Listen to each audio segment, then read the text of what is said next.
അപ്പോൾ 23,000 കിലോമീറ്ററിൽ നമ്മുടെ വിൻസർ EV കൊണ്ടുണ്ടായ കാര്യങ്ങളൊക്കെ ചെറിയൊരു ഓണർഷിപ്പ് റിവ്യൂ ചെയ്യാമെന്ന് വിചാരിച്ചിട്ടാണ് ഇന്നത്തെ വീഡിയോ നമ്മൾ ചെയ്യുന്നത്. അപ്പോൾ നമുക്ക് ഇന്നത്തെ വീഡിയോയിലേക്ക് പോകാം. 23,000 കിലോമീറ്റർ ഓടിക്കഴിഞ്ഞാൽ നമുക്ക് ഏകദേശം ഇതിൻ്റെ കാര്യങ്ങളൊക്കെ നമുക്ക് ഒരു ഐഡിയ കിട്ടി തുടങ്ങി.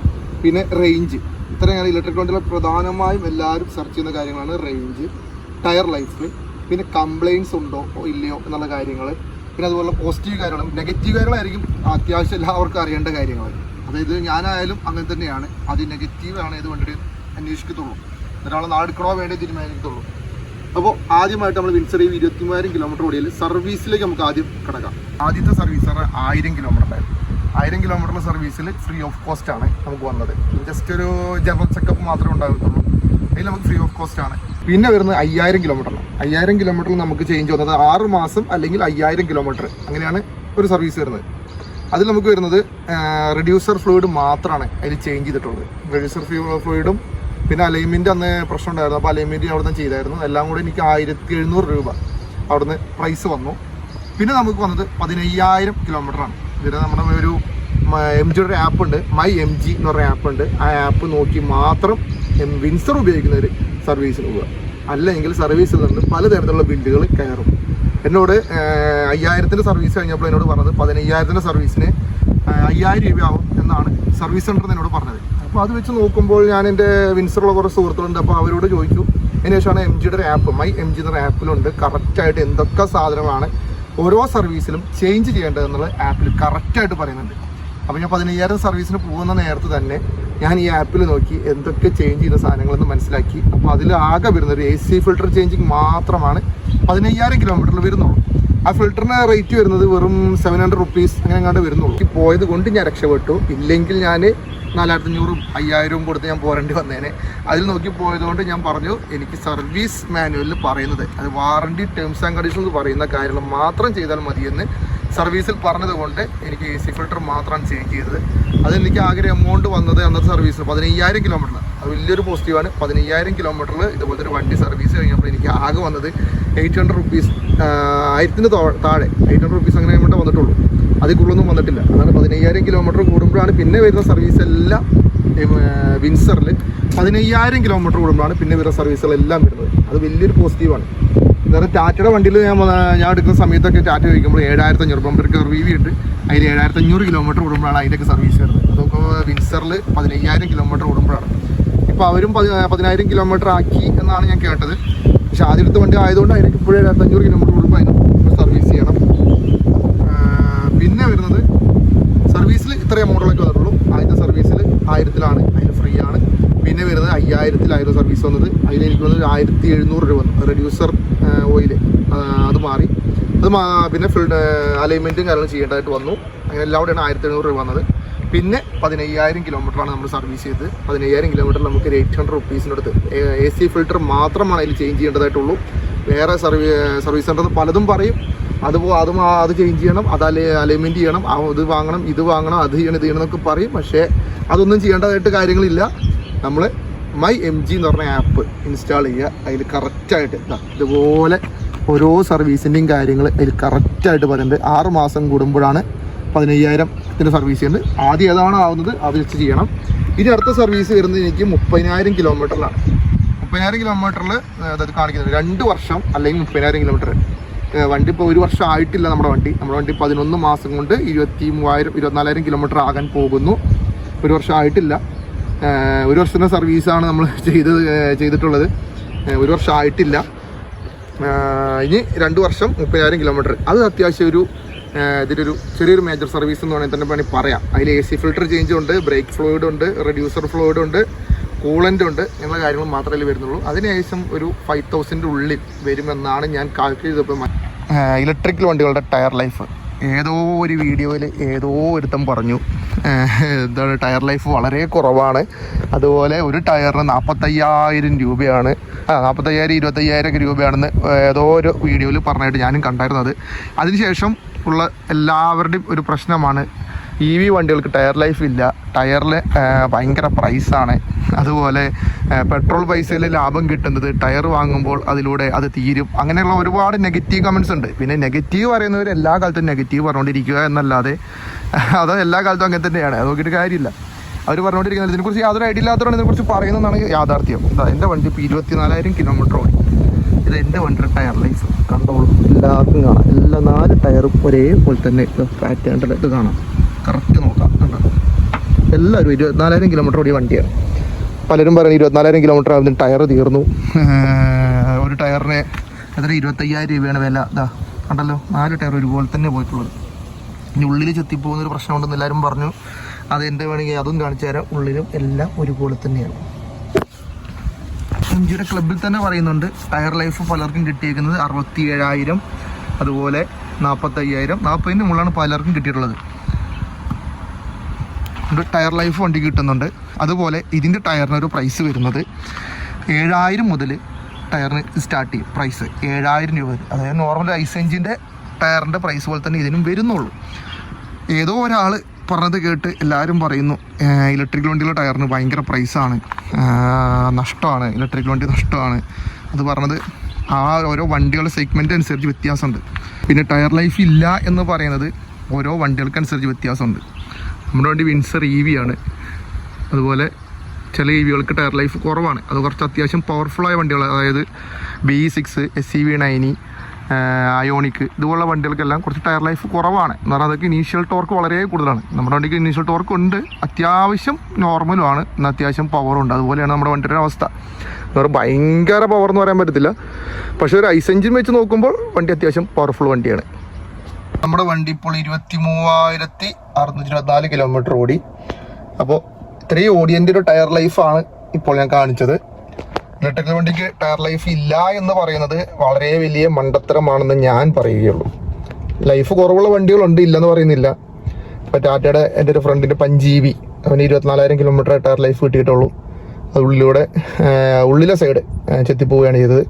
അതുപോലെ വിൻസർ EVയുടെ എൻ്റെ അറിവിൽ അത്യാവശ്യം എല്ലാവർക്കും ഒരു 30-ന്റെ മുകളിൽ പലർക്കും കിട്ടിയിട്ടുണ്ട്. ഞങ്ങളുടെ ഒരു ക്ലബിൽ 67,000 കിലോമീറ്റർ കിട്ടിയ ആളുണ്ട്, 70,000 കിലോമീറ്റർ കിട്ടിയ ആളുണ്ട്. അപ്പോൾ എനിക്കിപ്പോൾ 23,000 കിട്ടി. ഇനിയും ഇഷ്ടംപോലെ പോകാനുള്ള ത്രെഡ് ടയറിലുണ്ട്. എന്തായാലും 40-ന്റെ മുകളിൽ കിട്ടുമെന്നാണ് ഇങ്ങനെ പോകാനുള്ള പ്രതീക്ഷ. പക്ഷെ ഞാൻ അത്യാവശ്യം പവറിൽ ഉപയോഗിക്കുന്നത് കൊണ്ടും ഞാൻ അധികം sports mode, normal mode, eco മോഡൊന്നും ഞാൻ ഉപയോഗിക്കാറ് പോലില്ല. എക്കോ മോഡൊക്കെ ഉപയോഗിച്ചാൽ പിന്നെ വണ്ടി ഓടിക്കാൻ നമുക്ക് താല്പര്യം തോന്നത്തില്ല. ഞാൻ അധികം സ്പോർട്സ് മോഡ്, നോർമൽ മോഡ്, ഇത് രണ്ടുമാണ് ഞാൻ അധികം യൂസ് ചെയ്യുന്നത്. അപ്പോൾ 23,000 ഇത്രയും കിലോമീറ്റർ ഓടിയതിൽ ഞാൻ ഈ വണ്ടിയിൽ 100% ഹാപ്പിയാണ്. പിന്നെ കംപ്ലൈൻറ്റ് ഇല്ലാത്ത വണ്ടികളില്ല, എല്ലാം തികഞ്ഞ വണ്ടി ഇല്ല. അതെനിക്ക് പറയാനുള്ളത്, എല്ലാം തികഞ്ഞ വണ്ടി ഇല്ല. എന്നാൽ തമ്മിൽ ഭേദം തൊമ്മൻ എന്ന് പറയുന്ന പോലെ തമ്മിൽ ഭേദമാണ് MGയുടെ ഇലക്ട്രിക്കൽ കാർസ്.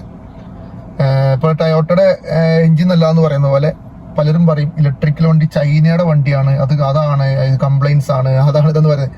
ശരിക്കും പറഞ്ഞാൽ ബാറ്ററി ടെക്നോളജി ഏറ്റവും നല്ല ചൈനീസിൻ്റെയും ജപ്പാനിൻ്റെയും ഒക്കെ തന്നെയാണ് ഏറ്റവും നല്ല ബാറ്ററി ടെക്നോളജി.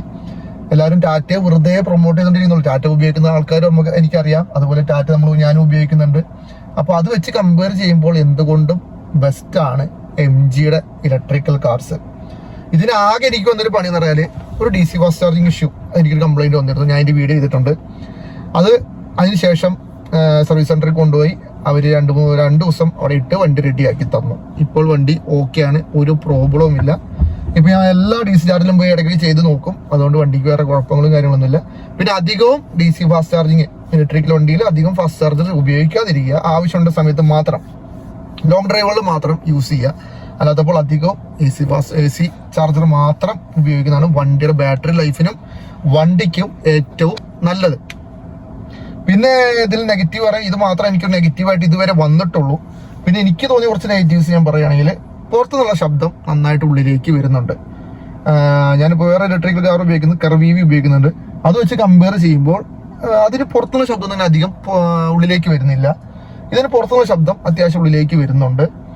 പിന്നെ അതുമായിട്ട് കമ്പയർ ചെയ്യുമ്പോൾ കർവീവിയും ഇതും ഓടിക്കുമ്പോൾ MG ആണ് ഓടിക്കുക ഒന്നുകൂടെ കംഫർട്ടും റൈഡിങ് കംഫർട്ട് നന്നായിട്ട് വണ്ടി തരുന്നുണ്ട്. പിന്നെ ഒരു പ്രശ്നം എന്ന് പറഞ്ഞാൽ സസ്പെൻഷൻ സ്റ്റിഫാണ്. മോശമായ റോഡിൽ മാത്രം നന്നായിട്ട് നമുക്ക് അറിയാം, ചാട്ടങ്ങളും എല്ലാം നന്നായിട്ട് എടുത്ത് നമുക്ക് അറിയാൻ പറ്റും. എന്നാൽ നല്ല റോഡിൽ പോകുമ്പോൾ വണ്ടി നല്ല സ്റ്റെബിലിറ്റിയാണ്. ഏത് വളവ് നമുക്ക് ഈ സസ്പെൻഷൻ സ്റ്റിഫ് ആയതുകൊണ്ടായിരിക്കാം വളവൊക്കെ അത്യാവശ്യം വീശി എടുത്താലും വണ്ടി റോഡിൽ നിന്ന് ഇങ്ങോട്ടും പോകത്തില്ല. വണ്ടി അവിടെ തന്നെ ആ ഒരു സ്റ്റെബിലിറ്റിയിൽ വണ്ടി കർവൊക്കെ നമുക്ക് വീശി എടുക്കാൻ പറ്റുന്നുണ്ട് വണ്ടി. അത് വെച്ചാൽ വണ്ടി നല്ലൊരു ഇതാണ്. ഇത് രണ്ടുള്ളൂ എനിക്ക് ഇതുവരെ എനിക്കെന്നല്ല എല്ലാ വിൻസർ EV ഓണേഴ്സിനും കിട്ടിയുള്ള ആകെ നേരിട്ട് നെഗറ്റീവ്സ് ഇത് മാത്രമേ ഉള്ളൂ. വേറെ റേഞ്ചിന്റെ പ്രോബ്ലംസ് അങ്ങനെ ഇല്ല. പറയുന്ന റേഞ്ച് നമുക്ക് കിട്ടുന്നുണ്ട്, അതാണ് ഇതിൽ ഏറ്റവും വലിയൊരു കാര്യം. ഇപ്പൊ ഗർവീവി ഞാൻ ഉപയോഗിക്കുന്നുണ്ട്. ഗർവീവി നമുക്ക് 500 സംതിങ് റേഞ്ച് പറഞ്ഞിട്ട് നമുക്ക് കിട്ടുന്നത് റിയൽ ലൈഫിൽ 350 ആ റേഞ്ചൊക്കെ കിട്ടുന്നുള്ളൂ. നമ്മൾ നോർമലായിട്ട് പോയാലും അത്രയ്ക്ക് തന്നെ വരുന്നുള്ളൂ. മീറ്റർ നമ്മൾ നോക്കുമ്പോൾ അതിൽ വലിയ 500, 600 ഒക്കെ എഴുതി കാണിക്കുന്നല്ലാതെ അതിന്റെ അടുത്തൊന്നും കിട്ടുന്നില്ല. ഇതിൽ കറക്റ്റ് നമ്മൾ എപ്പോൾ നോക്കും 38 കിലോവാട്ട് ആണ്. എപ്പോൾ നോക്കിയാലും 100% നമുക്ക് 320 കിലോമീറ്റർ കാണിക്കും. എങ്ങനെ പോയാലും 320 അല്ലെ 300 ഒരു അത്യാവശ്യം നോർമൽ രീതിയിൽ പോവുകയാണെങ്കിൽ 300 ഒക്കെ കിട്ടുന്നുണ്ട്. ലോങ് ഡ്രൈവ് പോകുമ്പോൾ നമുക്ക് ഒരു മര്യാദ ലെവലില്, അത് ഞാൻ നോർമൽ മോഡും പിന്നെ ഹെവി റീജനറേഷൻ ആണ് ഞാൻ ഉപയോഗിക്കുന്നത്, അല്ല എക്കോ മോഡും ഞാൻ ഉപയോഗിക്കുന്നില്ല. അതിൽ തന്നെ എനിക്ക് 330 മുകളിൽ എനിക്ക് റേഞ്ച് കിട്ടിയിട്ടുണ്ട് ലോങ് ഡ്രൈവില്. പ്രത്യേകിച്ച് പറഞ്ഞാൽ ലോങ് ഡ്രൈവില്. ലോക്കൽ ഡ്രൈവിൽ നമുക്ക് 280 to 300 310 വരെ കിട്ടിയിട്ടുണ്ട്. അതായത് ഇതിലൂടെ ഇടയ്ക്ക് നിർത്തുന്നു, ഇതുപോലെ AC കിട്ടിയിരിക്കുന്നു, അങ്ങനെയൊക്കെ ആയിട്ട് യൂസ് ചെയ്യുമ്പോൾ കിട്ടുന്ന റേഞ്ച് ആണ് അത്. അല്ലാതെ അത് നോർമൽ രീതിയിൽ പോകുന്നു. റീജനറേഷൻ എപ്പോഴും യൂസ് ചെയ്യുന്നു. പിന്നെ ഈ സ്ക്രീന് ഇതുണ്ടോ, അത്യാവശ്യം നല്ല ക്ലാരിറ്റിയാണ്. നമുക്ക് ഏത് സൈഡിൽ നിന്നും നല്ല വ്യൂ ആണ്. ഇപ്പൊ ലിയ ആ പറമ്പിലോട്ട് പോയിക്കൊണ്ടിരിക്കുന്നുണ്ട്, വളരെ നല്ല ക്ലിയർ ആയിട്ട് നമുക്ക് കാണാം. ഈ സൈഡ്, റൈറ്റ് സൈഡ്, അതുപോലെ ബാക്ക് സൈഡ്. ഇനി അത് ഫുൾ സ്ക്രീൻ ആക്കണം, ഫുൾ സ്ക്രീൻ ആക്കാം. നല്ല വ്യൂ ആണ്. ഇത് നമ്മൾ എടുത്ത് പറഞ്ഞ സ്ക്രീന് ഇത് കണ്ട് മാത്രമാണ് ഞാൻ സത്യം പറഞ്ഞ വണ്ടിയോട്ട് ആദ്യം കയറിയത്. അത്യാവശ്യം നല്ലൊരു വേണമെങ്കിൽ ഒരു മിനി TV എന്ന് വേണമെങ്കിൽ പറയാം. അത്യാവശ്യം നല്ല ക്ലാരിറ്റിയാണ് ക്യാമറ. അതുപോലെ ഇത് ടച്ച് റെസ്പോൺസ് ആണെങ്കിലും എല്ലാം ഓക്കെയാണ്. പിന്നെ ഇതിലൊരു നെഗറ്റീവ് പറഞ്ഞാൽ ഈ സീറ്റ് കാണാനൊക്കെ നല്ല അടിപൊളിയാണ്. പക്ഷെ ഇതിനകത്ത് എന്തെങ്കിലും സാധനം കയറിക്കഴിഞ്ഞാൽ അതുണ്ടോ, അതൊക്കെ പോകണം എന്നുണ്ടെങ്കിൽ നല്ല ബുദ്ധിമുട്ടാണ്. വാക്കിട്ട് വലിക്കണം, എന്നാൽ മാത്രമേ ഇതൊക്കെ പോത്തുള്ളൂ. ഇതിനകത്തൊക്കെ ഇരിക്കുന്നുണ്ട്. ഇതാണ് ഇതിൻ്റെ ഒരു നെഗറ്റീവാണ്. പക്ഷെ വലിയൊരു നെഗറ്റീവ് എന്ന് പറയാൻ പറ്റത്തില്ല. ഇതൊക്കെ നമുക്ക് വാക്കിട്ട് ക്ലീൻ ചെയ്ത് കഴിഞ്ഞാൽ എല്ലാം പോരും. അങ്ങനത്തെ പ്രശ്നങ്ങളൊന്നും പറയാനൊന്നുമില്ല. വേണമെങ്കിൽ പറയാൻ ഇതിൽ പറഞ്ഞതേ ഉള്ളൂ. പിന്നെ അത്യാവശ്യം നല്ല സ്പേസാണ് ബാക്ക് സീറ്റിലാണെങ്കിലും. അതാണ് ഇതിൻ്റെ ഏറ്റവും വലിയൊരു പോസിറ്റീവ്. 3 പേർക്ക് അത്യാവശ്യം നന്നായിട്ട് ബാക്ക് സീറ്റിലേക്ക് ഇരിക്കാം. അതുപോലെ ബാക്കിലെ സീറ്റും റിക്ലൈൻ ചെയ്യാൻ പറ്റുന്നത് കൊണ്ടും ലോങ് ഡ്രൈവിലൊക്കെ റിക്ലൈൻ ചെയ്ത് പോവുകയാണെങ്കിൽ നല്ല കംഫർട്ടുണ്ട്. നല്ല റോഡും ആണെങ്കിൽ നല്ല കംഫർട്ടുണ്ട്. പിന്നെ AC ആണെങ്കിലും അത്യാവശ്യം നല്ല കൂളിംഗ് ഉണ്ട്. പെട്ടെന്ന് തന്നെ വണ്ടി ഇത്രയും വലിയ ക്യാബിനാണെങ്കിലും പെട്ടെന്ന് തന്നെ ഉള്ളിൽ കൂളാവുന്നുണ്ട്. അതുപോലെ ബാക്കിൽ ഇവിടെ ഒരു AC വെന്റ് ഇവിടെയും വരുന്നുണ്ട്. അത്യാവശ്യം നല്ലൊരു AC ആണ്. പിന്നെ എനിക്കൊരു നെഗറ്റീവായിട്ട് തോന്നിയത് ഇതിൻ്റെ ബാക്കിൽ ഒരു വൈപ്പർ ഇല്ല എന്നുള്ളത് വലിയൊരു നെഗറ്റീവാണ്. എന്ന് പറഞ്ഞത് അത്യാവശ്യം നല്ല ഹൈവേയിലൊക്കെ പോവുകയാണെങ്കിൽ ചെളിയൊക്കെ കയറി കഴിയുമ്പോൾ ഈ ബാക്കിലെ ഗ്ലാസ് പെട്ടെന്ന് ഇപ്പോൾ തന്നെ കാണാം, ബാക്കിലെ ഗ്ലാസ്സിൽ പെട്ടെന്ന് മൂടും. അതുപോലെ നമ്മൾ വിചാരിക്കും ബാക്കിൽ ക്യാമറ ഉണ്ടല്ലോ അതുകൊണ്ട് എന്തിനാ വൈപ്പർ വിചാരിക്കും. ഈ ക്യാമറ വരെ ചെളി അടിച്ച് കയറി കഴിഞ്ഞാൽ പിന്നെ ഒന്നും കാണത്തില്ല. അതുകൊണ്ട് ബാക്കിൽ ഒരു വൈപ്പർ വേണമെന്നുള്ളത് എനിക്ക് നല്ലൊരു ആവശ്യമായിരുന്നു. എന്തായാലും വണ്ടി ഇത് പെട്ടെന്ന് ചെളി കയറുന്നുണ്ട് ബാക്ക് ഗ്ലാസ്സിൽ. അപ്പോൾ അതുകൊണ്ട് അതൊരു ഒരു നെഗറ്റീവായിട്ട് തന്നെയാണ് എനിക്കും ഫീൽ ചെയ്യുന്നത്. അപ്പോൾ ഇതിലെ ഒരു സേഫ്റ്റി ഫീച്ചർ എന്ന് പറയുന്നത് കണ്ടോ, നമ്മൾ ഗിയർ ഇവിടെയാണ് നമ്മുടെ വണ്ടിയുടെ ഗിയർ വരുന്നത്. നമ്മൾ ഡ്രൈവിലേക്ക് ഇട്ടു കണ്ടോ, വണ്ടി നീങ്ങത്തില്ല. കണ്ടോ, നമ്മൾ ഈ സീറ്റ് ബെൽറ്റ് ഇടാതെ വണ്ടി മുന്നോട്ട് നീങ്ങുകയില്ല. സീറ്റ് ബെൽറ്റ് ഇട്ടു കണ്ടോ, അത് നല്ലൊരു സേഫ്റ്റി ഫീച്ചറാണ്. എല്ലാവരും സീറ്റ് ബെൽറ്റ് ഇട്ട് മാത്രമേ വണ്ടി ഉപയോഗിക്കത്തുള്ളൂ. അതുപോലെ ഇന്നത്തെ വീഡിയോയിൽ ഇതൊക്കെയാണ് പറയാനുള്ളത്. 23,000 കിലോമീറ്റർ വരെ ഓടിയുള്ള ഒരു അനുഭവമാണ് ഞാൻ പറഞ്ഞിട്ടുള്ളത്.